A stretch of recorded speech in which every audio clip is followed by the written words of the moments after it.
હવે વાત કરીએ હીરા બજારની તો હીરા બજારમાં અવારનવાર સમાચાર સામે આવતા હોય છે કે મંદીનો માહોલ ત્યાં ખાસ જોવા મળે છે અને હીરાની ચમક પર મંદીનું ગ્રહણ છે તે જોવા મળી રહ્યું છે એટલે કે સુરતની સુરત છે તે તેના કારણે બદલાઈ રહી છે અને જે કારીગરો છે હીરાના તેઓ પણ અવારનવાર સમાચાર મળતા હોય છે કે ભલે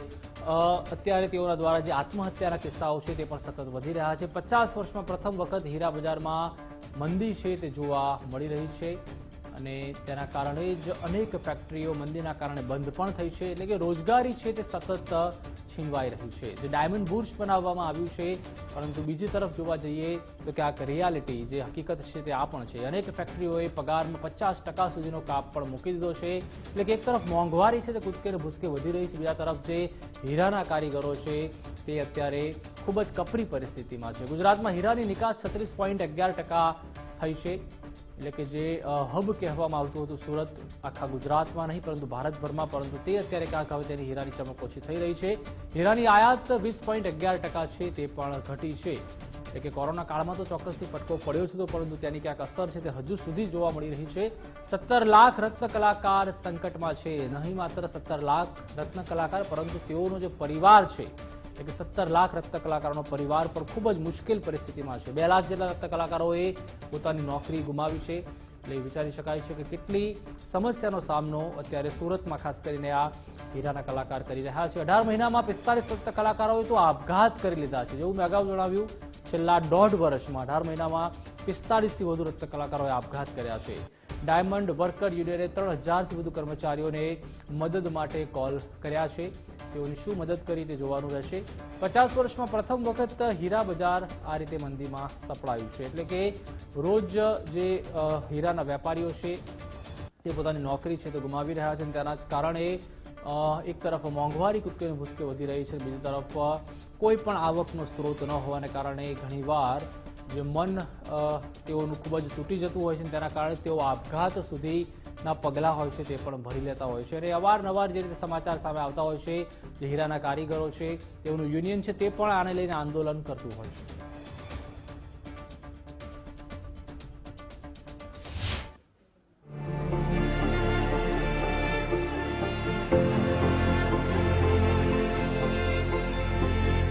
આ રત્ન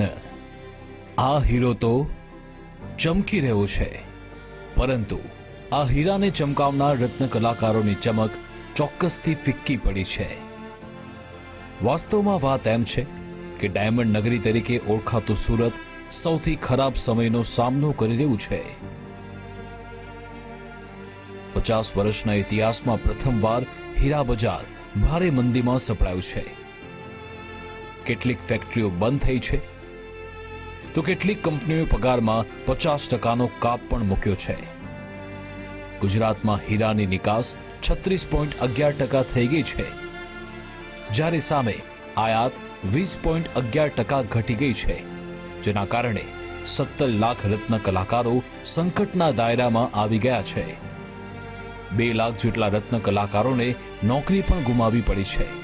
તો છેલ્લા 18 મહિનામાં 45 રત્ન કલાકારોએ આપઘાત પણ કર્યો છે સ્થિતિ એવી છે કે ડાયમંડ વર્કર યુનિયને 3000થી વધુ કર્મચારીઓને મદદ માટે કોલ પણ કરવા પડ્યા છે ઉલ્લેખનીય છે કે વર્ષ 2008માં 7 થી 8 મહિનાની શોર્ટ મંદી અગાઉ જોવા મળી હતી જો કે પાછલા 18 મહિનાથી જે મંદી ડાયમંડ નિષ્ણાંતો જોઈ રહ્યા છે તે ચિંતાજનક છે હવે એક નજર જાડા હીરાના કટિંગના ભાવ કેવી રીતે ઘટ્યા તેના પર કરીએ XXX કટિંગનો જે ભાવ વર્ષ 2023માં 1500 થી 2400 રૂપિયા મળતો હતો તે ચાલુ વર્ષે ઘટીને 1200 થી 2100 રૂપિયા થઈ ગયો છે આમ XXX બોટમ કટ XXX પેલ કટ XXX મથાણા કટ અને XXX ધાર કટના ભાવ ગત વર્ષ કરતા ઓછા થતા તેનો સીધો ફટકો ડાયમંડ ઉદ્યોગને પડ્યો છે એક તરફ મોંઘવારીનું મીટર સતત વધી રહ્યું છે જો કે ડાયમંડ ઉદ્યોગમાં પાતળા હીરાના કટિંગના ભાવ પણ ઘટતા તેની અસર રત્ન કલાકારોના ચહેરા પર જોવા મળી રહી છે પાતળા હીરાના તળિયા કટનો ગત વર્ષ 25 થી 30 રૂપિયા જે ભાવ હતો તે ચાલુ વર્ષે ઘટીને 20 થી 25 રૂપિયા થઈ ગયો છે તે જ રીતે પેલ કટ મથાણા કટના કેરેટના કટિંગના ભાવમાં ચાલુ વર્ષે ઘટાડો થતા તેની સીધી અસર હીરા બજારમાં જોવા મળી રહી છે મહત્વનું છે કે ગુજરાત સહિત દેશના જીડીપી ગ્રોથને આગળ વધારવામાં હીરા ઉદ્યોગનો મહત્વનો ફાળો છે. ત્યારે જરૂરી એ છે કે હીરાની ચમક પર લાગેલું મંદીનું ગ્રહણ વહેલી તકે દૂર થાય. Bureau report, Gujarat first.